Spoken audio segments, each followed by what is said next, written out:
Hello. আজ আমি north কলকাতার টালা পার্ক জায়গায় এসেছি আমার শ্বশুরবাড়িতে। তো তোমাদের একটু ভিউটা দেখাই।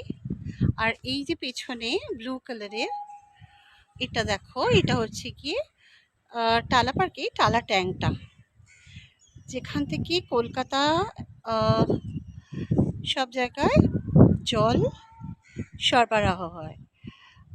তো এইটা হচ্ছে টালা ট্যাঙ্ক। আর এই দূরে দেখো চারিপাশটা কত গ্রিনারি, আর দূরে আহ, এখান দিয়ে বোঝাতে পারবো না হয়তো, আহ, হাওড়া ব্রিজটাও দেখা যায়। তো দেখো চারিপাশটা কত সবুজ। আহ, এই হচ্ছে টালা ট্যাঙ্ক।